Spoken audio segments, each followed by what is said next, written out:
সমস্ত প্রশংসা ওই আল্লাহ, যে আল্লাহ সারা জগতের পাল্লাওয়ালা রব। চিৎকার দিয়ে বলবেন না সুবহানাল্লাহ।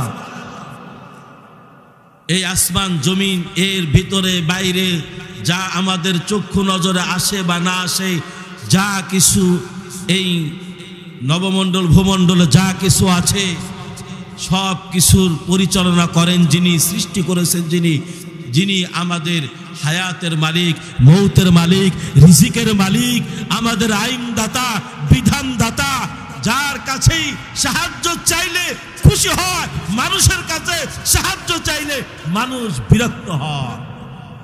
কেমন আল্লাহ, কেমন পাল্লাওয়ালা রব। উদউনি আস্তাজিব লাকুম, বান্দা আমার কাছে চাও, আমি আল্লাহ তোমাকে দেব।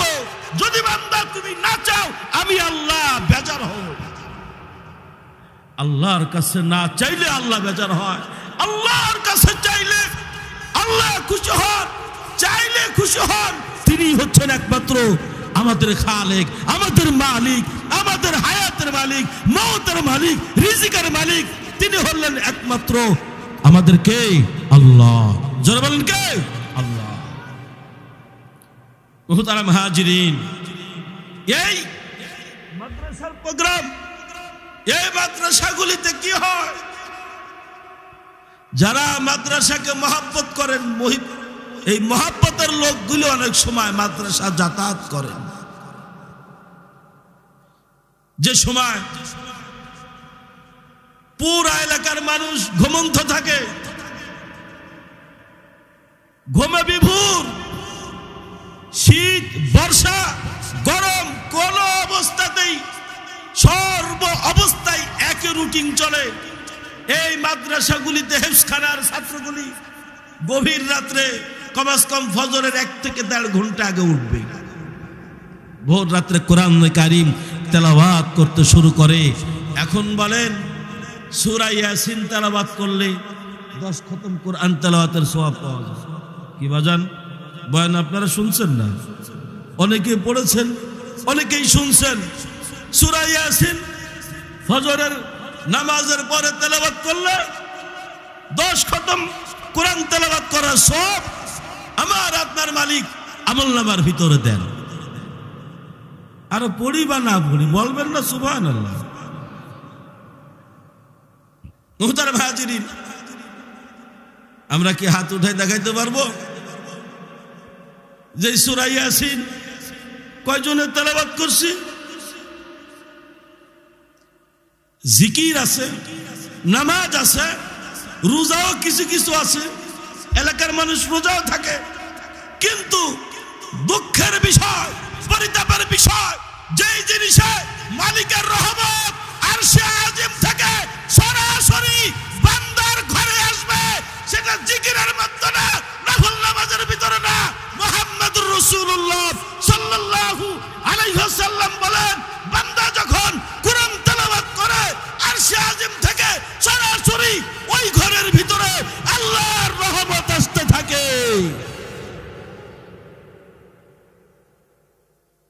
মাসের পর মাস কোরআন তেলাওয়াত ঘরে নেই। রমজান মাসে আমার আম্মা জানেরা অনেক সময় পড়ে। আমি যেই তো জুমার নামাজ পড়াই, তা বিভিন্ন আনুষ্ঠানিকভাবে শবে কদর আমি বেজল রাত্রগুলিতে সবাই করবেন আনুষ্ঠানিকতা ঘোষণা করি। সেটা হলো 26শে দিবাগত রাত্রে অনেক মসজিদে করে, যেহেতু ওই দিন কোরআনের খতম ওঠে, তারাবির নামাজে কোরআন খতম। তো কিছু হাদিয়া তোহফা এখন নিয়ে আসে মানুষে, হুজুর আপনার বৌমা 1 খতম কোরআন শরীফ পড়ছে। আচ্ছা ভালো, তা বাজান আপনি কি পড়ছেন? বাজান আমি তো পড়বার ভালোভাবে পারি না, ওই 4 কুল আর 5-7টা সূরা, ওই 4 কুল আর আয়াতুল কুরসি সূরা, এই কোন রকম আর কি আত্তাহিয়াতু সূরা টুরে দিয়ে 5-7টা পারি। আত্তাহিয়াতু কি সূরা? আল্লাহ মাফ করুক, মা বোনদের কোরআন খতমের হিড়িক শুধু রমজান মাসে। তারপরও মা বোনদের তেলাওয়াত আলহামদুলিল্লাহ আগের মানুষ জান্নাওয়ালা কম ছিল, মান্নাওয়ালা বেশি ছিল। আগের মানুষের কথাগুলি হচ্ছে দলিল, দলিল লাগে নাই, প্রমাণ লাগে নাই, তাদের জবানটাই ছিল প্রমাণ। আমি তো আর বেশি আগের কথা বলতে পারবো না, আমার বাপ জনেরা বলতে পারবে। বেড়াইতে গেলে পরে গ্রাম অঞ্চলে কয় কি খাইতে দিছে, কয় যে উড়ুম দিয়ে আর মিডি দিয়ে আর উড়ুম দিয়ে দিছিল, আর তাড়াতাড়ি হইয়া কদু করছে আর বয়জা বাইজে দিছে, বাড়ি খাই খাতির হচ্ছে। খুশি কত, উড়ুম মিডেই বয়জা বাইজা অর্থাৎ ডিম আসে, হারাই যাইতেছে ঐতিহ্যগুলি। এই মেহমানদারি করছে, মেহমান খুশি হয়ে গেছে। এখন জলমের খাওয়া খাইয়া কই যে খাওয়াটা জুই তুলল না, গোস্তে চর্বি বেশি হয়ে গেছে, পাকটা জুই হয় নেই, বেশি খাই নাই, কেজি 2-2.5 খাইছে।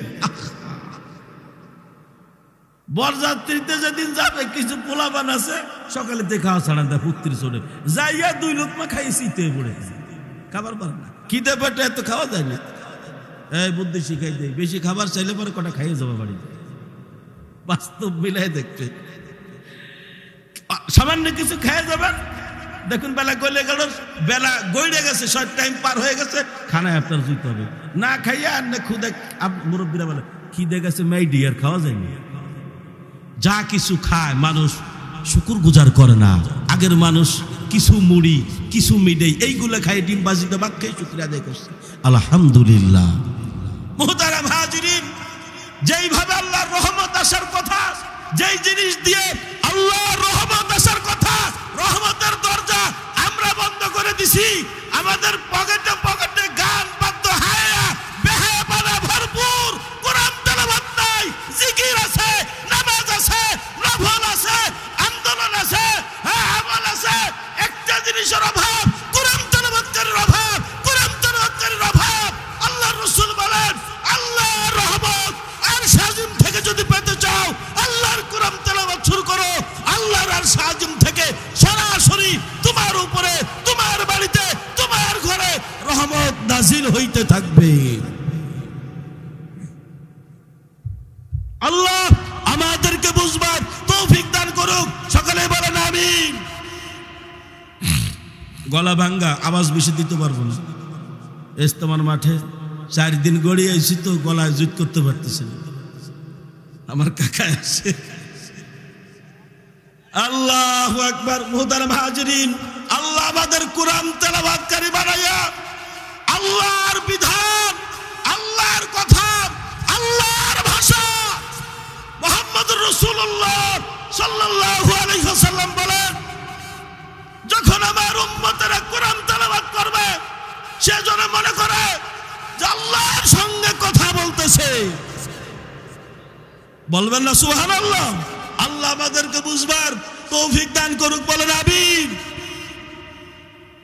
কোরআন তেলাওয়াতকারী কবরে যাওয়ার পরও যেই তেলাওয়াতকারী দরদ মাখা তেলাওয়াত থাকে, এই কোরআন তেলাওয়াতকারীকে কবরে রাখার পরও আল্লাহ তাআলার পক্ষ থেকে এই কোরআন তেলাওয়াত আপনার জন্য পাখি আকার বানাইয়া কিয়ামত পর্যন্ত পাখির, সবুজ পাখির দানা দিয়া আমার আপনার কবরের বাতাসের ব্যবস্থা করবেন কে? জোরে বলেন কে? বন্ধুরা আমার, বাজানেরা আমার, আল্লাহ তাআলা কত বড় দয়া, কত বড় মায়া আমার আপনার জন্য। রব্বুল আলামিন কত সুন্দর দুনিয়া সাজাইছেন, এত সুন্দর বডি ফিটনেস আল্লাহ আমাকে আপনাকে দান করেছেন, এত সুন্দর চেহারা আল্লাহ দান করেছেন, এত সুন্দর হাতগুলি আল্লাহ দান করেছেন, এত সুন্দর বডি ফিটনেস আল্লাহ দান করেছেন। ওই আল্লাহর শুকরিয়া আদায় করব। প্রতি 5 ওয়াক্ত নামাজের ভিতরে আমি আপনি নামাজ যারা আদায় করি, নামাজের ভিতরে নামাজে পড়তে থাকে আলহামদুলিল্লাহি রাব্বিল আলামিন। ও মালিক, তুমি সারা জগতের পালনেওয়ালা রব, তুমি খাওয়ানেওয়ালা, তুমি পরানেওয়ালা, তুমি তো হায়াতের মালিক, তুমি তো রিজিকের মালিক। ও বাজান, বাজান, আল্লাহ তাআলা কত বড় দয়া, আল্লাহ এত কিছু আমাদের দান করলেন, এত রিজিক আল্লাহ আমাদেরকে দিলেন, এত সুন্দর হায়াত, এত সুন্দর শরীর, সুস্থতার শরীর, এত সুন্দর চেহারা। আল্লাহ কোন মাখলুকের চেহারার ভিতরে আল্লাহর কুদরতে হাত লাগাই নাই বাজান। কত বড় দয়ার আল্লাহ, আমাকে আপনাকে আল্লাহ তাআলা ফেরেশতা দিয়ে বানাইয়া এই মানুষের চেহারার ভিতরে, এই মানুষের সুরতের ভিতরে আল্লাহ ফেরেশতার হাত লাগাইতেই দেয় নাই। আল্লাহ দয়া করে ভালোবেসে, আল্লাহর বান্দাকে দয়া করে ভালোবেসে আল্লাহর বান্দার চেহারাটা আল্লাহ কুদরতে হাত দিয়ে আল্লাহ কত সুন্দর করে সাজাইয়া এমন ভাবে এমন ফরমাই বানাইছে, কোন চেহারার মানুষের সাথে কারো চেহারার সাথে কারো চেহারা মিশে না। চিৎকার দিয়ে বলেন সুবহানাল্লাহ। আমার আল্লাহ কত বড় দয়ার আল্লাহ। আল্লাহ তাআলা সুন্দর দুনিয়ায় বানাই পাঠাইয়া কয়েকদিন ঘুরাইয়া ফিরাইয়া আবার আল্লাহর ডাকে সাড়া দিয়ে অন্ধকার কবরে যেতে হবে বাজান। কবরে যাওয়া লাগবে কি লাগবে না বাজান? জোরে বলেন লাগবে কি লাগবে না? ও বাজান, অন্ধকার কবরে চলে যেতে হবে। ও বাজান, এই হায়াতের জিন্দেগিতে কত মানুষের জানাজা পড়েছেন আমার আপনার হিসাব নাই, কেউ বলতে পারবো না বাজান। এই জীবনে কতগুলি মানুষের জানাজা পড়েছি আমরা, আমার জীবনে কতগুলি জানাজা পড়াইছি সামনে খাড়াইয়া, আমার কাছে হিসাব নাই। ও বাজান, এমনকি এখানে যারা বসা আছি এমনও আল্লাহর বান্দা আছে অনেকের বাবা নাই, নিজের বাবাকে নিজের হাতে কবর দিছ। অনেকেই বসা আছে নিজের মাকে নিজেরাই কবর দিয়েছ। ও বাজান, আল্লাহ তাআলা এই নিয়ামত দিয়েছে। আল্লাহর গোলামির পরে দুনিয়ার ভিতর সর্বপ্রথম সম্মান শ্রদ্ধা ইজ্জত করতে হবে নিজের বাবা এবং নিজের মাকে, নিজের মাকে এবং নিজের বাবাকে। আল্লাহ আমাদেরকে বুঝবার আমল করবার তৌফিক দান করুক। সকলেই জোরে বলেন আমিন। ও বাজান, এই মজলিসে যারা বসা আছি একটা ইন্টারভিউ যদি নেই, আপনারা মনে কষ্ট পাবেন না তো বাজান? এই মজলিসে যারা বসা আছে ওই লোকগুলির হাত দেখতে চাই, চেহারা দেখতে চাই। যারা নিজের হাতে নিজের বাবার লাশটাকে দাফন করেছে বাজানেরা, এমন কয়জন আল্লাহর বান্দা আছে নিজের হাতে নিজের বাবাকে কবর দিয়েছো? হাতগুলো উঁচা করেন। এতিমের হাত দেখলে মালিক খুশি হয়। নিজের হাতে নিজের সামনে দিয়ে নিজের বাবাকে বিদায় দিছি। অধিকাংশ লোকের হাত উঠে গেছে, হাত নামান।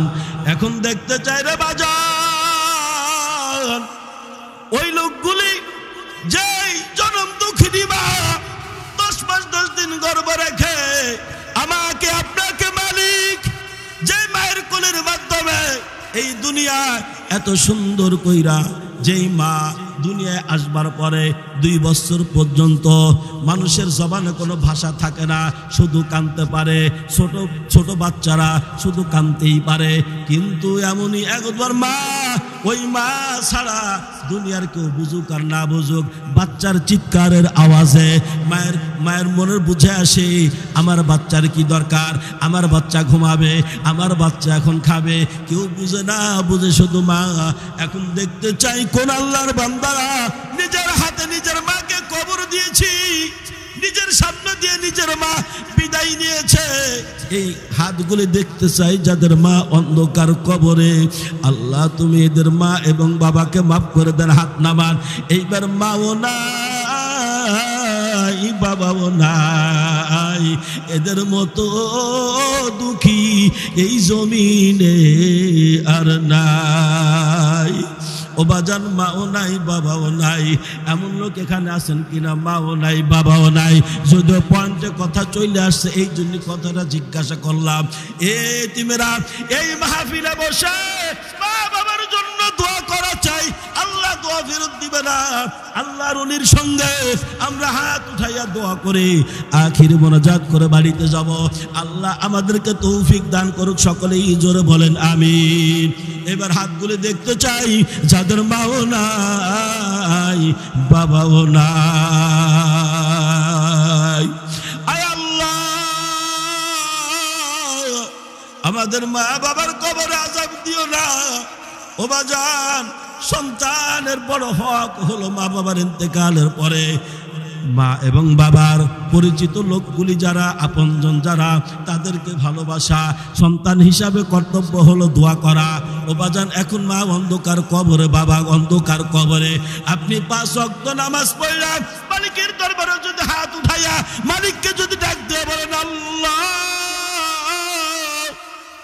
আমার মা অন্ধকার কবরে, আমার বাবা অন্ধকার কবরে, আল্লাহ তুমি আমার মাকে মাফ করে দাও। আর যদি দোয়াটি মুখস্থ থাকলে ওই দোয়া 5 ওয়াক্ত নামাজের যে কোনো সময় আদায় করবেন। রব্বির হামহুমা, বলেন হামহুমা কামা রব্বায়ানি, আবার পড়েন রব্বির হামহুমা কামা রব্বায়ানি। মুহতারাম হাজিরিন, দিন আপনার আসে নাই, আল্লাহর গোলামির পরে মালিক হুকুম করেছেন, ও দুনিয়ার মানুষ, আমি আল্লাহর গোলামির পরে, আমি আল্লাহর গোলাম করবার পরে তোমাদের উপরে বড় আমি আল্লাহ আইন জারি করে দিলাম, তোমাদের মা এবং বাবা উভয়ের খেদমত করবা। আল্লাহ আমাদের তৌফিক দান করুক, জোরে বলেন আমিন। এখন কথা হলো বাজান, মা যাদের জীবিত আছে, বাবা যাদের জীবিত আছে, ও বাজান এটা হলো নিয়ামত।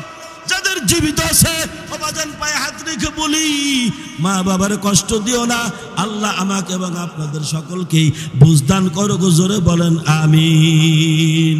মুহতারাম হাজিরিন, এই মাদ্রাসাগুলি আমি বলতেছিলাম গভীর রাত্রে যখন উঠে ছোট ছোট বাচ্চারা, এত বাচ্চাদের ওজুর জন্য গরম পানির কোনো ব্যবস্থা নাই, এই ঠান্ডা পানি দিয়া টিউবওয়েলের ঠান্ডা পানিগুলি দিয়া ওযু করে। এই বাচ্চারা ওযু করে শেষ সাথে যখন কোরআন তেলাওয়াত করে, বলেন আরশের মালিক খুশি হয় না বেজার হয়? ও বাজান, আমরা ঘুমায় থাকি, আমরা মাদ্রাসার মুহতামিম সাধারণ শিক্ষক যারা অনেক সময় ফজরের আজানের কিছুক্ষণ আগে উঠে, কিন্তু এই যে বাচ্চারা মাদ্রাসার তলবে এলেমরা গভীর রাত্রে যখন উঠে, রাত 3টের সময় উঠে ঠান্ডা পানি দিয়ে ওযু করে। শীতের দিনে দেখছি ছোট ছোট বাচ্চাগুলি যারা কোরআন শরীফ পড়ে, মাত্র 6-7 বছর বয়স আমার মাদ্রাসা। ও বাজান, দেখি বাচ্চাদেরকে শীতের ভিতরে কাঁপতে থাকে আর ওযু করতে থাকে, বারবার যখন ওযু করতে থাকে, অনেক বাচ্চা এর ভিতরে মাও নাই বাবাও নাই। ও বাজান, মনে রাখবেন এলাকার ভিতরে একটা মাদ্রাসা যখন প্রতিষ্ঠিত হয়, মনে রাখবেন ওই এলাকার ভিতরে যত কবরবাসী আছে, ওই মাদ্রাসার কোরআন তেলাওয়াতের আওয়াজের কারণে আল্লাহ কবরবাসীদের আযাব বন্ধ করিয়া রাখে। বলবেন না সুবহানাল্লাহ? আল্লাহ আমাদেরকে কোরআনের উপরে, কোরআন তেলাওয়াতের উপরে আমলকারী হবার তৌফিক দান করুক, জোরে বলেন আমিন। বাজার, এখন কথা হচ্ছে অনেকেই আছে কোরআন তেলাওয়াতের শিখতে পারেন নাই, ছোটকালে কোরআন শিখতে পারেন নাই, এই জন্য কোরআন তেলাওয়াতের ব্যথা ভিতরে আছে। আমি আপনাদেরকে ছোট্ট মানুষ হিসাবে পরামর্শ দেব, যে কোনো একটা মাদ্রাসার সাথে সম্পর্ক রাখবেন, আলেম উলামার সাথে সম্পর্ক রাখবেন। আল্লাহ আমাকে আপনাকে বুঝদান করুক, জোরে বলেন আমিন। মুহতারাম হাজিরিন, এই মাদ্রাসাগুলিতে যেই কোরআনের তেলাওয়াত হয়, এই কোরআন আমার আপনার নবীর উপরে নাজিল হয়েছে, দীর্ঘ 23 বছর লেগেছে। জোরে বলেন কয় বছর লেগেছে? 23 বছর। এই কোরআন এমন এক মুজিজা আল্লাহ তাআলা দান করেছেন, কিয়ামত পর্যন্ত এটার হেফাজতকারী আল্লাহ, হেফাজতকারী হলেন আল্লাহ। কোরআন হেফাজতকারী কে? জোরে বলেন আল্লাহ। আল্লাহ হেফাজত করবে সরাসরি না, কুদরতি ভাবে। আল্লাহর কুদরতি কলিজার সঙ্গে দিলের সাথে আল্লাহর যে আশিক আর পাগলদের দিল লাগানো থাকবে। আল্লাহর কিছু পাগল, আল্লাহর কিছু পরিবারভুক্ত লোক ওই দিন কিয়ামতের দিন রব্বি করিম ঘোষণা করবেন, এই আমার পরিবারের লোকেরা আসো, এদিকে আসো। সেই দিন মালিকে যেদিন ডাক দেবেন, মালিকের পরিবারভুক্ত লোকগুলিকে ডাক দেবেন। আল্লাহ যেন আমাদেরকে সেই জামাতে শামিল হবার তৌফিক দান করে। চিৎকার দিয়ে বলেন আমিন। মুহতারাম হাজিরিন, এই কোরআন তেলাওয়াত 1 বছর হয় নাই, 2 বছর হয় নাই, দীর্ঘ 23 বছর লেগেছে। ও বাজানেরা, এই কোরআন প্রতিষ্ঠার জন্য আমার আপনার রহমতের নবী উহুদে দাঁত ভেঙেছে, লোহার হেলমেটটা ভেঙে মাথার ভিতর ঢুকেছে। 70 থেকে 72 জন সাহাবী উহুদের ময়দানে শাহাদাত বরণ করেছেন। উহুদের ময়দানে নবীজির চাচা আমির হামজা শাহাদাত বরণ করেছেন। আর বাজানের আমার হাজার হাজার সাহাবীদের জীবন, হাজার হাজার সাহাবীদের রক্তের উপর দিয়ে বাজান, আল্লাহর ওলিদের রক্তের উপর দিয়া, বীর মুজাহিদদের রক্তের উপর দিয়া এই কোরআন এই পর্যন্ত আসছে। মুহতারাম হাজিরিন, আপনাদেরকে আমাকে রক্ত দিতে হবে না, কোরআনের মহব্বতকারী হইয়া ও বাজান কিয়ামতের কঠিন ময়দানে মালিকে যেদিন ডাক দিবে, আমার পরিবারভুক্ত লোকগুলি কই, যদি ওই দিন আমার আপনার নসিব আল্লাহ করে দেন, আল্লাহর পরিবারভুক্ত লোকগুলি আমাদের করে নেন, আপনারা খুশি হবেন না বেজার হবেন?